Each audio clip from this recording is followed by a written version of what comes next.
So it would appear that our favorite Monkey Girl VTuber is once again involved in some drama, and once again, it's not for anything bad that she did.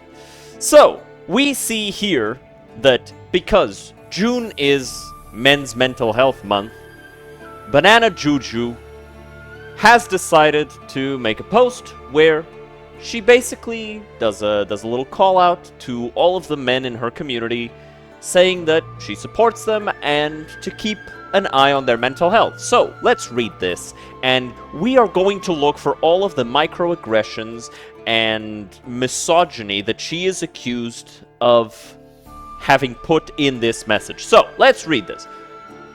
To all the men out there, wherever you are, whatever you're doing right now, take care of yourselves.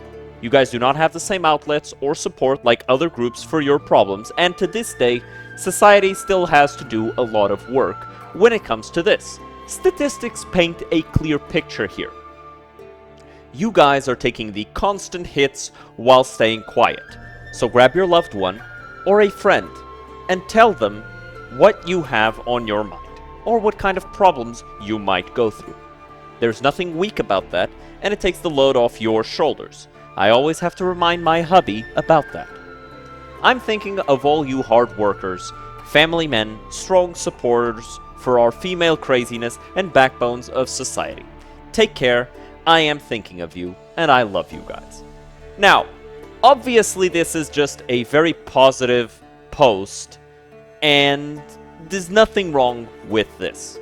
However, unfortunately, this became cause for a lot of people to attack her over it. So, what we're going to do is we're just going to scroll a bit through the quotes. Now, a lot of the posts that I saw originally were kind of very rude and very much attacking her and accusing her of grifting.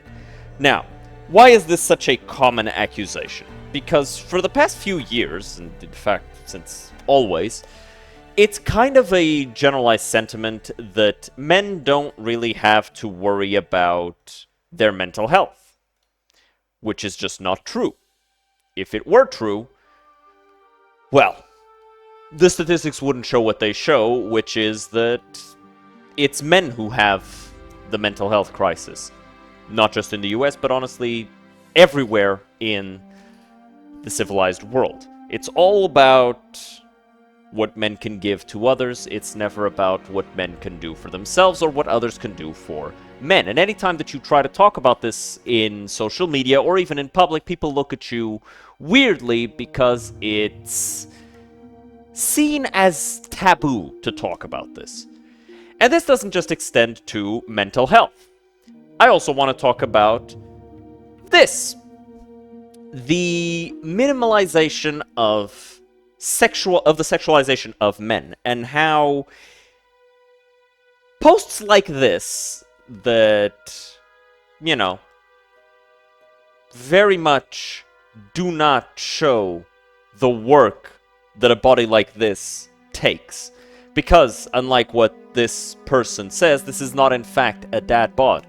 This is the body of somebody who watches his diet and works out a lot and has a very physically strenuous activity. You can see he has pronounced abs. This one as well. This is not a dad bod. This is a power builder's bod. So is this. Or maybe not a power builder, but this is also the body of somebody who spends a lot of time at the gym. These are bodies that require a lot of work, and the minimalization of the work that it takes to achieve that body is insane. From the same person, you see here, her saying Jason Momoa, a person who is known for having an incredibly muscled physique that is unrealistic to most anybody else. This is him in his downtime. He's not in his peak, so this is him a little bit more relaxed. But you can still see that he has prominent abs, and she's calling that a dad bod. Once again, underplaying the work that it takes to maintain a body like that. And it's not just work long term, it's not just about gym, it's not just about that. I still remember when Henry Cavill appeared in the Witcher series, and he takes his shirt off, and all of his muscles are very well defined, and everybody was like, see, this is a realistic physique. And it's not, because if you actually look into what it takes to maintain a body like that, he had to essentially not drink any water for close to 3 days, to the point that he was able to smell water. With how dehydrated he was. And this kind of goes for pretty much all struggles that men face. It's minimized. It doesn't matter how hard you work for where you're getting. You're a man. That's just what you're supposed to get. Like, you're supposed to be there.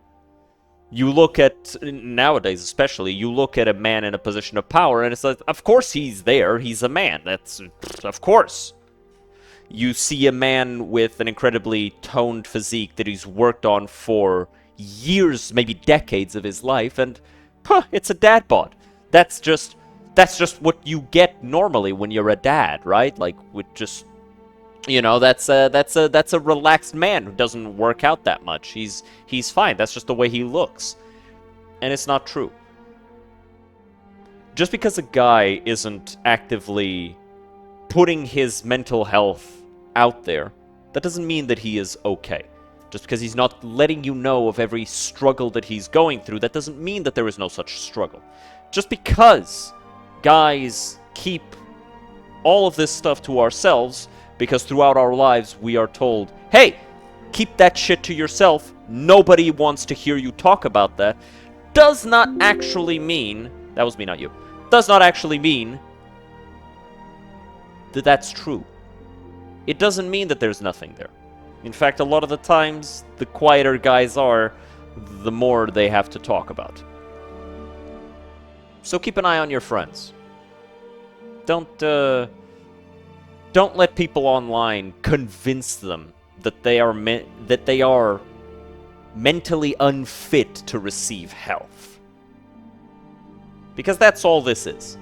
It's a movement online, doesn't exist in real life, because in real life, if you actually talk to somebody and you let them know, hey, you know, I'm feeling a little under the weather, or, you know, in real life, if you reach out to your friends and you say, hey, you know, I am here if you need me, people will actually recognize that as a real thing.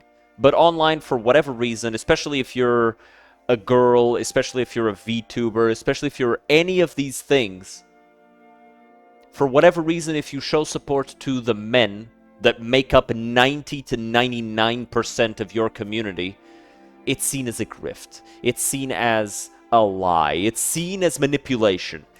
And frankly, I'm sick and tired of it. And I like talking about this stuff, so yeah, I'm gonna talk about it anytime it comes up. I think it's pathetic to see just how many people are so brave about kicking at the people who provide them with everything.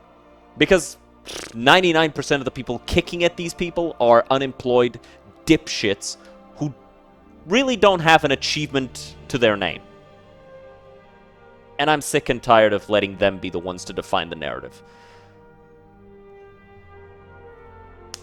Yeah, that's pretty much all I had to say about this. I'll see you guys next time. Cheers.